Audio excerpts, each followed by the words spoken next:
ராஜகோபுரங்கள் என்ற இயக்குனர் இமயம் பாரதிராஜா மற்றும் பாக்யராஜுக்கான விழா நேற்று முன்தினம் மிகச் சிறப்பாக நடைபெற்றது. தமிழ் திரையுலகின் பிரபலங்கள் அனைவரும், அரசியல் பிரமுகர்கள், அனைத்து கட்சியினரும் கலந்து கொண்டு பாரதிராஜாவிற்கும் பாக்யராஜிற்கும் அருமையான நினைவழி செய்தார்கள். விழா மிகச் சிறப்பாக நடைபெற்றது. அதனை எப்படி வர்ணிப்பது என்று, எப்படி நன்றி கூறுவது என்று பாரதிராஜா ரசிகர் மன்றத்தின் சார்பாக எனக்கு சொல்ல வார்த்தை இல்லை. ஆனால் இந்த ஒரு விழாவிலே கண்திஷ்டி மாதிரி இயக்குனர் பார்த்திபன் அவர்களுடைய பேச்சு அமைந்து விட்டது. அவர் எப்பொழுதுமே ஏதாவது ஒரு வில்லங்கமாக இல்லை ஏதோ கிறுக்குத்தனமாக பேசிவிடுவார். பின்பு அதற்கு மன்னிப்பு கூட கேட்பார். அது அவருடைய வழக்கம். அவ்வளோ பெரிய விழா கமலஹாசன் அவர்களால் துவக்கி வைக்கப்பட்டு அனைத்து பேருமே, அனைத்து நடிகர்கள், இயக்குநர்கள், தயாரிப்பாளர்கள், ரசிகர்கள், பொதுமக்கள் கலந்து கொண்டனர். ஆனால் உச்சபட்ச நடிகராக இருக்கக்கூடிய ரஜினிகாந்த் அவர்கள் 8 மணிக்கு மேலே வந்து கலந்து கொண்டு அமைதியாக அருமையாக நிகழ்ச்சியை நடத்தி கொடுத்து போனார். அவருக்கு எங்களது ரசிகர் மன்றத்தின் சார்பாக மனமார்ந்த நன்றிகள். ஆனால் அந்த விழாவிலே பார்த்திபன் பேசிய பேச்சு, வர்ணனை, அவரை அறிமுகப்படுத்தியது என்னை போன்ற பலருக்கு மிகுந்த வேதனை கொடுத்தது. ஏனென்றால் அவருக்கு ரஜினி தேவைதான். அவர் யாரை பார்த்தாலும் காக்கா பிடிக்கிறதோ இல்லை ஏதோ வர்ணிக்கிறோம்னு கேவலப்படுத்துகிறதோ அவருக்கு வழக்கமான ஒன்று. அவரை தாவணி கனவுகள் முதல் நான் அறிவேன். ஏனால் எனக்கு இயக்குனர் அவர்கள் கிழக்கே போகும் ரயிலிலிருந்தே எனக்கு மிகுந்த அறிமுகம். அன்றிலிருந்து இன்று வரை அவர்களோடு தொடர்ந்து பயணித்திருக்கிறேன். இந்த பார்த்திபனுக்கு இதே வேலை வித்தியாசமாக செய்யணும். நானே பேர் புதுமை மகேந்திரான்னு வச்சுருக்கனால ஏதாவது புதுமையாக செய்யணும்னு நானுமே செய்வேன். அது மாதிரி ஏதாவது புதுமையாக செய்யணும், புதுமையாக பேசணும், புதுமையாக வைக்கணும்னு அன்றைக்கி ஏதோ அவர் பெரிய உலக பேரழகி மாதிரி 1/2 மணி நேரத்துக்கு ஒரு ட்ரெஸ் பண்ணிட்டு வர்றார். அதெல்லாம் தேவையா? உங்களுக்கு பாக்யராஜ் இருக்கும்போது அவரை எதுக்குமே செய்யலை. நடிச்சிங்க. இயக்குனர் இமயம் இறந்த அன்னைக்கு அவருடைய நல்லடக்கம் நடக்கும்போது, அரசு முறை நடத்தும்போது பாக்யராஜ் அவர்களுக்கு நிற்க முடியலை, மயங்கிட்டார். ஒரு பக்கத்தில் நின்றார். ஆனால் உடனடியாக வந்து உட்காரதுக்கு இடம் தேர்னார். நான் தான் அவருக்கு பாதையை சரி பண்ணி கொடுத்து ஒரு சேர் கொடுத்து ராதியா பக்கத்தில் வந்து கிறுகிறுப்பாக உட்காந்தார்.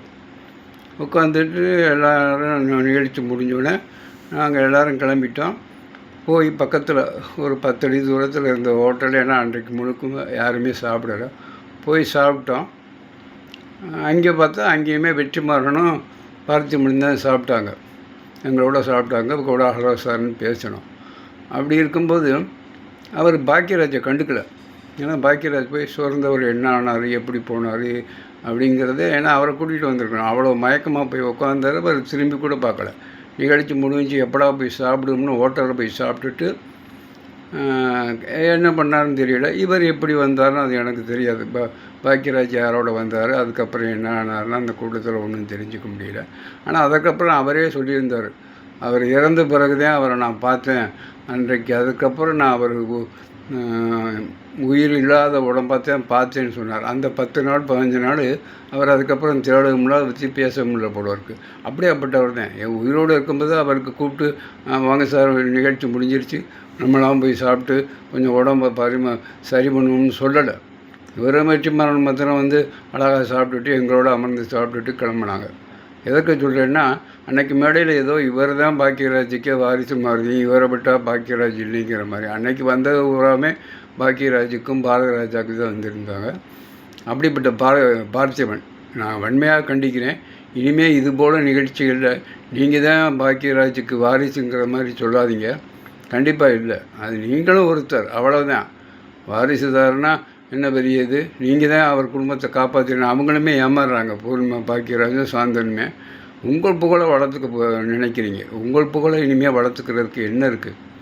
நீங்கள் புகழ் பெற்றுட்டீங்க, எல்லாம் சம்பாதிச்சிட்டீங்க, எல்லாம் பண்ணிட்டீங்க, எல்லாமே பண்ணி பார்த்துட்டீங்க. புது முயற்சி என்னை மாதிரி புது மேந்திர மாதிரி என்னென்னமோ பண்ணி பார்த்து எல்லாத்துலேயும் வெற்றியும் பெற்றிருக்கீங்க, தோல்வியும் பெற்றிருக்கீங்க.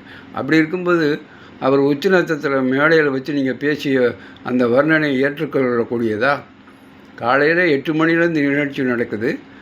கமலஹாசன் அவர்கள் துவங்கி வைக்கிறாங்க. அதுக்கப்புறம் அனைத்து கட்சியினரும் வராங்க. எடப்பாடியிலேருந்து, உதயநிதி ஸ்டாலின்லேருந்து, ஆளுங்கட்சியை சேர்ந்த தாவேக்கா அத்தனை பேரும் வந்திருக்காங்க. அத்தனை நடிகர்கள் வந்திருக்காங்க.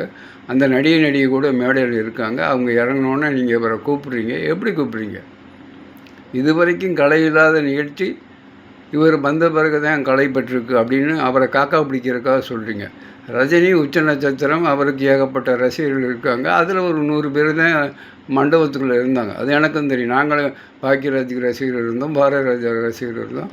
இருந்தாலும் ஒரு சபை நாகரிகங்கிறது அது ஒரு மகிழ்ச்சிகரமான நிகழ்ச்சி அல்ல. பாரதி ராஜாவும் பாரதி ராஜையும் உயிரோடு வச்சு நடத்தக்கூடிய ஒரு நிகழ்ச்சி இல்லை. அவங்க நினைவேந்தலை சோகத்தோடு பகிர்ந்து கொள்ள வேண்டிய நிகழ்ச்சி. ஆனால் அது ஏதோ ஒரு சந்தோஷமான நிகழ்ச்சி மாதிரியும் அவங்க இறந்தது உங்களுக்கு எல்லாருக்கும் பெருமைங்கிற மாதிரி நீங்கள் நடந்துக்கிட்டீங்க. என்ன சொன்னீங்க? அது இன்னும் வல்ல வீடியோ. இது வரைக்கும் இந்த நிகழ்ச்சி நீங்கள் வந்த பிறகு தான் அருமையாக இருக்குது, கலகலப்பாக இருக்குது, சூப்பராக இருக்குது அப்படின்னு அவரை கூப்பிட்றீங்க. அது அவருக்கே வருத்தமாக இருக்கும். ஒரு இறந்த நிகழ்ச்சியில், துக்க நிகழ்ச்சியில், நினைவஞ்சல் நிகழ்ச்சியில் சந்தோஷங்கிறது இருக்கக்கூடாது. அவங்கள நினச்சி நம்ம வருத்தம் தான் படணும். ஆனால் உங்களுக்கு அந்த அறிவு கூட இல்லை. பாரதி ராஜா அப்போ மற்றவங்க வந்தபோதெல்லாம் நிகழ்ச்சி களை கட்டலையா? எப்படி களை கட்டும்? சோகமாக தான் எல்லாருமே உட்காந்துருப்போம். அவரை பற்றி பேசும்போது எங்கள் கண்ணீர் புறம் கண்ணீர் தான் வரும். நான் பாரதி ராஜாவினுடைய முதல் ரசிகன். 50 வருட பழக்கம். நீங்கள்லாம் சாதாரணமாக அதான் தாவணி கனவு ஷூட்டிங் போதே அன்றைக்கு இரவு அவரை கூட்டிகிட்டு போய் காரைக்குடியில் மிகப்பெரிய நிகழ்ச்சி நடத்தின வேணாம். அப்போ தான் நீங்கள் தாவணி கனவுலேயே உள்ளே வரீங்க. அப்படியேப்பட்டவர் தான் நீங்கள் அவங்களால பலன் அடைஞ்சவங்க. நாங்கள் அவங்களால பலன் அடையலை, பேரடையலை, ஒன்றும் அடையலை. ஆனால் இன்றைக்கு வரைக்கும் அவர் இறந்த பின்னும் அவருக்காக எங்களுடைய உயிரை கூட கொடுக்க தயாராக இருக்கோம். புரட்சித் தலைவருக்கு ரசிகர்கள் இருந்தனால தான் புரட்சித் தலைவர் முதலமைச்சர் ஆனார். அதே மாதிரி இன்றைய முதலமைச்சர் விஜய் அவர்களுக்கு ரசிகர்கள் அதிகமாக இருந்தனால தான் அவருக்குமே இன்றைக்கு முதலமைச்சர் ஆக முடிந்தது. அது மாதிரி ரஜினிக்கும் ரசிகர்கள் இருப்பாங்க. அதை அவர் பயன்படுத்திக்கல. அந்த ரசிகர்கள் இருந்தால் தான் அவர் முதலமைச்சர் ஆகியிருக்க முடியும். அவர் வேணான்னு தவிர்த்துட்டார். அவர் அடக்க ஒடுக்கமாக இருக்கார். 1008 முரண்பாடுகள் பாரதி ராஜாவோட இருந்தால் கூட இந்த நிகழ்ச்சியில் கலந்துக்கிட்டார். அருமையான கருத்துக்கள் பேசினார். அவரை பற்றி எந்த குறையுமே சொல்ல முடியும். அவர் தகைசால் மனிதர். எங்கள் டைரக்டரே அடிக்கடி சொல்லுவார், அவன் நடிகர் இல்லைப்பா, நல்ல மனிதன் தான் சொல்லுவார். நிறைய நிகழ்ச்சியில் எனக்கிட்டுமே சொல்லுவார். அதுதான் உண்மை. ஆனால் உங்களை மாதிரி புறம்போக்குகளை நான் பார்த்ததே இல்லை. மேடையில் என்ன பேசுகிறேன்னு தெரியாமல் பேசியிருக்கீங்க. வன்மையாக இதை நான் கண்டிக்கிறேன். இதற்காக உங்களை நான் எங்கே சந்தித்து எப்போ பேசணும்னா கூட பேச தயாராக இருக்கேன். நீங்கள் சித்ராலட்சுமிட்ட கூட கேளுங்க. யூனிட்டில் இருக்க அனைத்து பேர்ட்டையுமே மனோஜ்குமார்கிட்ட கேளுங்க. புதுமை மகேந்திரன் யார், அவர் இப்படி பேசியிருக்காரு அப்படின்னு கண்டிப்பாக நீங்கள் இதற்கு வருத்தம் தெரிவிக்கணும். நீங்கள் ஏற்கனவே பாக்கியராஜ் இறப்பு நிகழ்ச்சியுமே உங்களை பற்றி எல்லோரும் திட்டி நீ தான் பெரிய இவனான்னு பேசி நீங்கள் அப்புறம் வருத்தம் தெரிவித்து நான் அப்படி இல்லைன்னு சொல்லியிருக்கீங்க. திருப்பி இந்த நிகழ்ச்சி ஆனால் ரஜினி வரும்போது நீங்கள் போட்டிருந்த உடை என்ன? தமிழ் கலாச்சாரத்து உடையா? ஏதோ ஒரு உடையை போட்டுக்கிட்டு அதுக்கு முன்னாடி ஒரு உடை போட்டுறீங்க, காலையில் ஒரு உடை போட்டுறீங்க. நீங்கள் தான் அந்த நிகழ்ச்சியா? நீங்கள் பேர் வாங்குறதுக்கு நாங்கள்லாம் ஆளுகளா? அப்படி ஒன்றும் இல்லையே. எல்லாருமே சேர்ந்து நடத்தினது தான் அந்த நிகழ்ச்சி. கண்டிப்பாக நீங்கள் ரஜினிகாந்தை வர்ணித்தது மிகப்பெரிய தவறு. அதற்கு கடும் கண்டனத்தை பாரதி ராஜா ரசிகர்கள் என்ற முறையில் நாங்கள்லாம் தெரிவிச்சுக்கிறோம். கண்டிப்பாக நிகழ்ச்சி தயாரிப்பாளர் அதை உணர்ந்திருப்பாங்க. அவங்க உயிரை கொடுத்த அந்த நடத்துகிற நிகழ்ச்சியில் நீங்களும் ஒரு சின்ன அணில், அவ்வளோதான். நாங்கள் அதற்கும் கீழே ஒரு புழு பூச்சி மாதிரி தான் அவருக்கு. அப்படி இருக்கும்போது ரஜினி ஒருவரான தான் இந்த நிகழ்ச்சி நல்லா இருந்துச்சுன்னா அவருக்கு ரசிகர்கள் இருப்பாங்க, கைதட்டுவாங்க. அது இருக்குது. விஜய் வரட்டுமே, மண்டபம் கொள்ளுமா, கைதட்டு. அப்போ ரஜினி பெருசாக விஜய் பெருசான்னு ஆர்குமெண்ட் பண்ணுறதா? அதெல்லாம் கிடையாது. அது அவங்கவுங்களுக்குன்னு ஒரு ரசிகர்கள் இருக்காங்க. அது ஒரு அளவு தான். அந்த கணிப்பு தான் அவங்க உச்சபட்ச நடிகராக உச்சபட்ச இதுவானு. நீங்கள் தரம் தாழ்ந்து கீழே இருக்கீங்க. உங்களுக்காக ஒரு கைதட்டு கூட விடாது. சும்மா சிரிப்பாங்க. அது மட்டை விட்டால் அடிப்பீங்க. அது எனக்கு தெரியும்.